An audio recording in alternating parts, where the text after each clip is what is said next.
Thanks, everyone, for the invitation. My name is Valerio Micale, and I'm Associate Director at Climate Policy Initiative, and the office based in London. For those who don't know, Climate Policy Initiative, we are analysts and advisor with expertise in policy and finance, and our mission is to help governments, businesses, and financial institutions achieve economic growth while addressing climate change. Some of our most known works are tracking and mapping of climate finance flows. For a decade, we have been publishing the landscape of climate finance, which tracks flows from source to end use, and has been feeding also into the UNFCCC biennial assessment report on climate finance. Another stream which is known for CBI is also our contribution to the design and development of innovative financial instruments that can leverage investment in low-carbon, climate-resilient technologies. The program is called the Global Innovation Lab for Climate Finance. So what is the problem that we are trying to solve with the Net Zero Finance Tracker?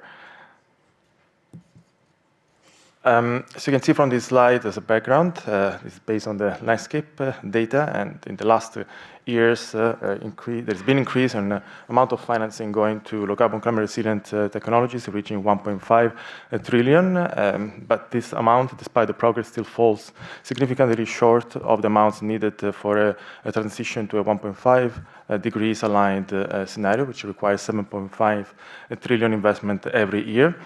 Is this a matter? Is a problem of scale? This slide suggests no. And this amount is comparable with the amount of finance already flowing to fossil fuel subsidies, and is less than what was used to face the COVID emergency. It's more like a matter of quality of finance flowing there at the moment.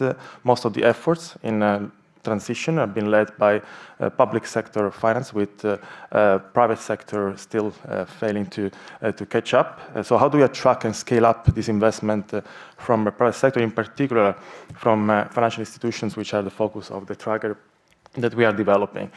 Of course, one is regulatory reform, and we've been seeing in particular progress on the legislation and trying to regulate the financial system. However, the proliferation of framework standards, taxonomies, principles create some challenge in terms of complexity and fragmentation that requires standardization.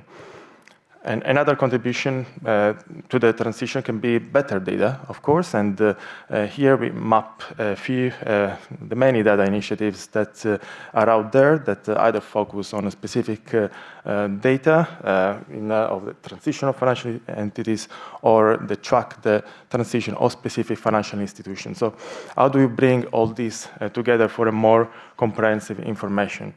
And that's exactly what the tracker is trying to do right now.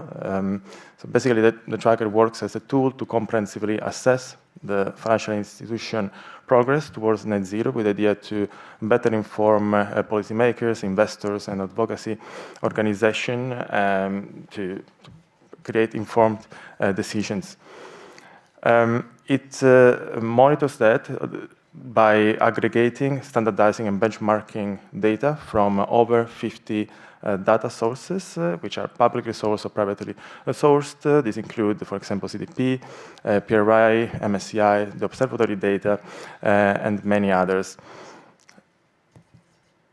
And the data is used to measure progress for a series of indicators. We have so far mapped 17 that correspond to actions for net zero alignment, and actions that are grouped around three type of dimensions. One is targets, the implementation actions that are needed to achieve the targets, and then the impacts in the real economy. The output of the work has so far been a dashboard that you can access and check yourself. Basically, we monitor data at entity level, but also at aggregate level, with the possibility to filter data by jurisdiction, by coalition, but also by type of financial actor.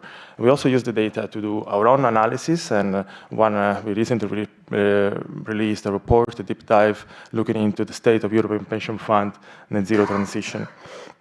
The work is used, can be used to inform policymakers. Primarily, this is our main actor group, as well as coalitions, to help them understand how transition of financial institutions is progressing, where the main gaps in response are, so they can appropriately regulate them, but also can support other use cases. For example, academics and researchers who want to use our data to understand the connection between policy action and results in terms of response. We believe that better transparency, of course, can initiate a virtuous cycle of reporting. Comprehensive overview of data can stimulate coalitions and jurisdiction to help them compare one another. Those that are performing well are going to be encouraged to disclose more, which increases the availability of data and in turn helps achieve an even more comprehensive recollection of data. But ultimately, the theory of change is to use this data to increase the accountability of the financial sector, improving implementation of policy that can then achieve higher integrity and ultimately accelerate the transition to net zero. So where are we and what are the next steps? In the last release, we were able to collect information on 1,000 financial institutions, and we plan to double them in 2025. On top of standardizing secondary data sources, we also improved our data scrapping capabilities, scraping data from a sustainability report from around 100 institutions.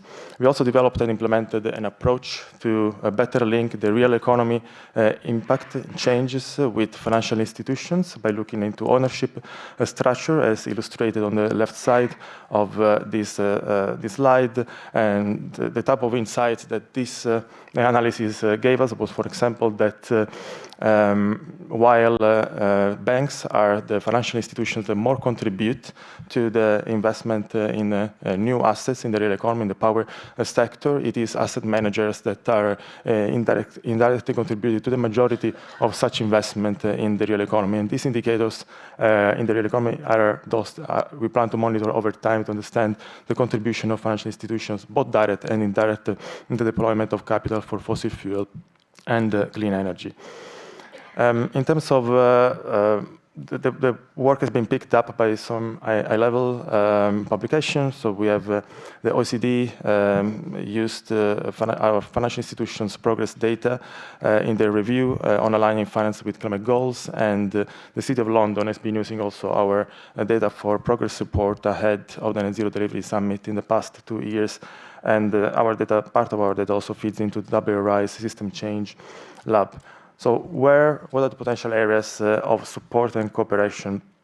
One is on core development. The more data we aggregate, the more we will need to process this data in order to keep it updated. So a second support area is strengthening the governance and network, so making sure that our analysis is well integrated with a broader ecosystem of data and gets the validation that it needs, particularly on the methodology. Increasing dissemination and outreach activities to increase the impact is also another area for cooperation.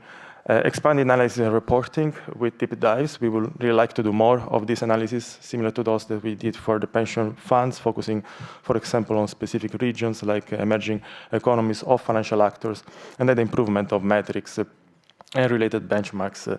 There has been progress on the amount of data available at the corporate level. This data could be linked with the financial system using the approach that we just described before, so that we can bring more transparency into the actions of financial institutions. So happy to discuss also after this. Thank you.